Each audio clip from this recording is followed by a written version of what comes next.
Hey guys, Run Chain here. It's that time of the year, Batman Day. So right now I'm gonna go head on out to a comic book store and see if I can find anything Batman related, some comics, maybe a graphic novel, and come back, share with you, and talk a little bit of the history of Batman and what I like and the favorite films, books, shows, all of the above, etc. Stuff that I like about Batman and what I appreciate about the character. So let's head on out.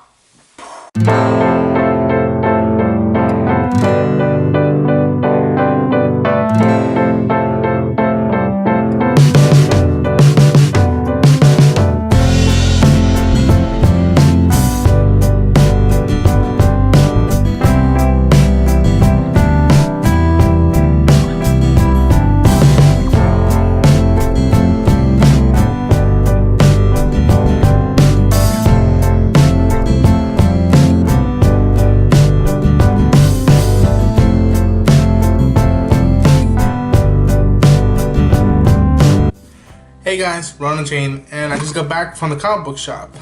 Yeah, this time I went to a different one, and that's called All About Books and Comics. And if you've seen the footage that I just showed, they pimped the place out to an extent to show off all the different Batman stuff that they have. So whether it was the villains or the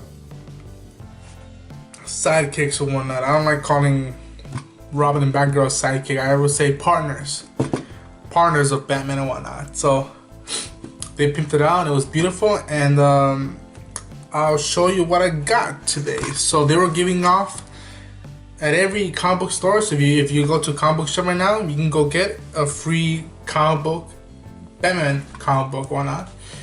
And I haven't read it through yet. It looks it looks cool, whatnot, and shows off a cool design of the Batmobile of Commissioner Gordon, and the Batsuit is kind of cool to an extent. I don't like the purple color in it, whatnot, but that's just my opinion. But try it out and get a free Batman comic book from DC Rebirth.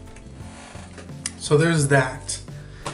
I also got a cool graphic novel that I heard about. Didn't know what it was about, but when I read a little bit of the description of it, I thought I had to get my hands on it. And it's the Batman Arkham Asylum graphic novel by Grant Morrison and Dave McKean. And I've always said, and you can see my past videos that I talked about Batman, is that Arkham Asylum itself is a major big character in the Batman universe. And that I feel that, with the exception of the animated series, that I hope Batfleck touches and tackles Arkham Asylum as a major character in his Batman solo film and whatnot. And I'm saying it today that I think that they should sign him to do a trilogy, do his own Batman trilogy and whatnot. And I hope and pray that Arkham Asylum is a big part of it.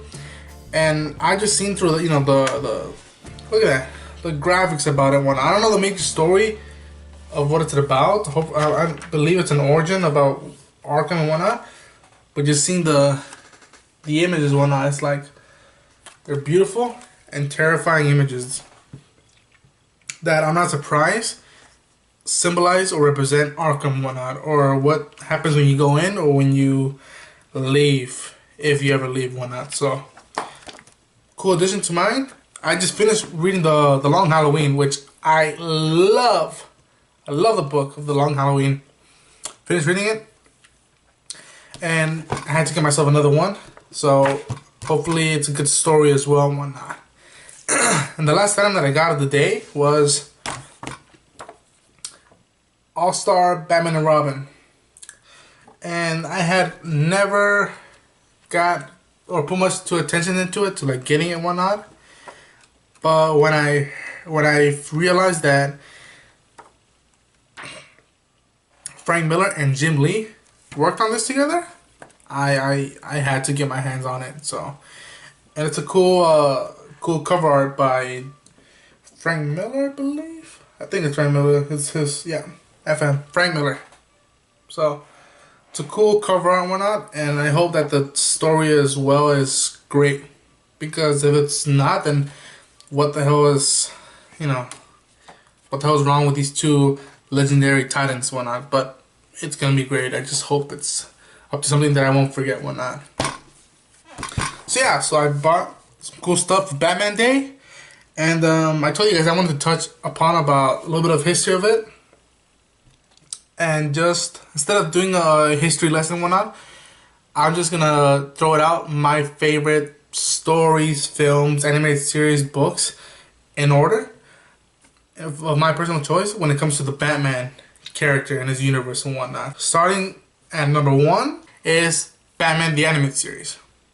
I mean, I grew up with that show in reruns. I've got the first few seasons and whatnot. I'm waiting and hoping that for its 25th anniversary, they're going to release maybe a Blu-ray collection or whatnot. And if they will, I will be there to buy the first few copies of it and whatnot. So for me, I rank it, and not only because of that, but it established who are the voices of two of the most iconic comic book or literature characters of all time, which is Kevin Conroy as the voice of Batman and Mark Hamill, the voice of the Joker.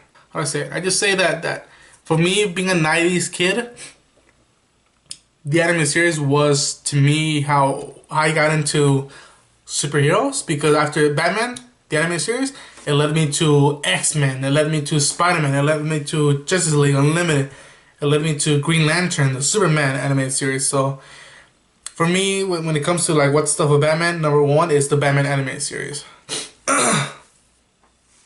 And coming in at number 2 is Dark Knight film, 2008, Christopher Nolan's Dark Knight film.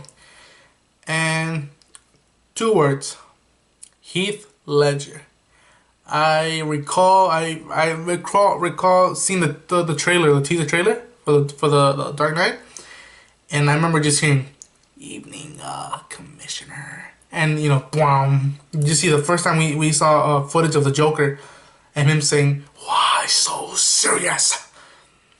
I was blown away. I still remember the day that, I don't know if it was the premiere night, but I remember I was at school.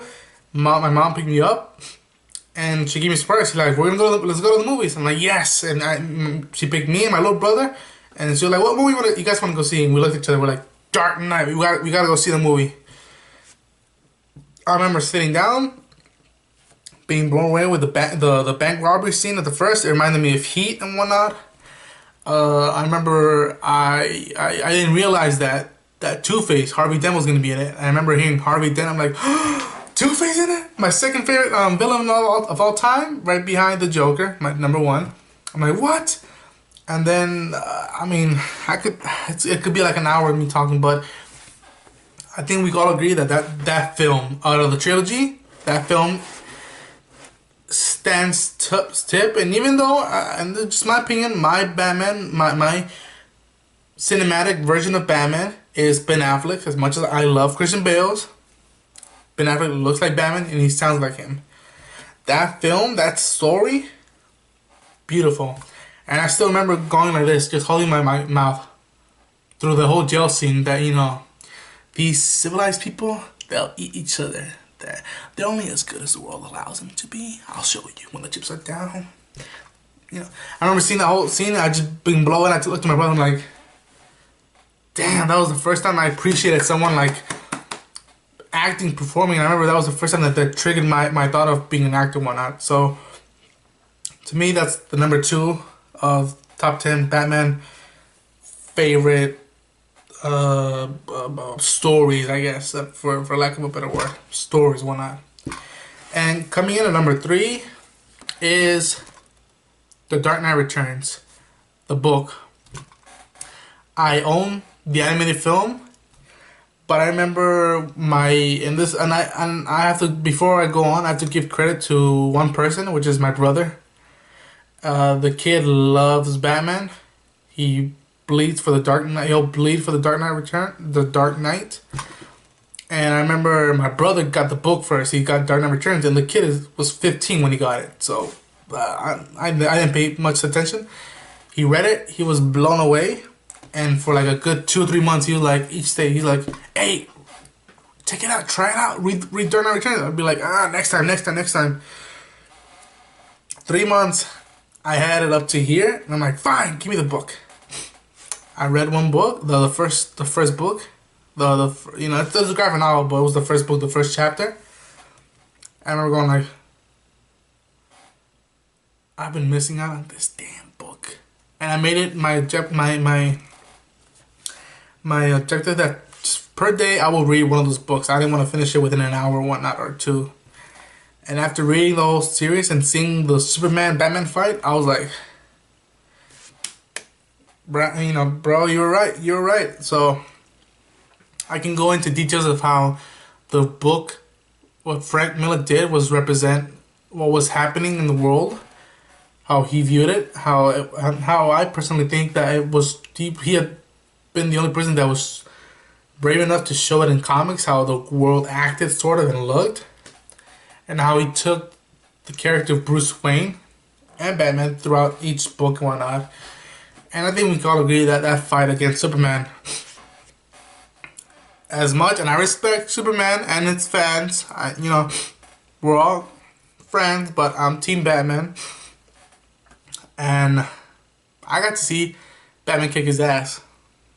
It's my opinion. And I think that even if you're a Superman fan, you realize why they were fighting.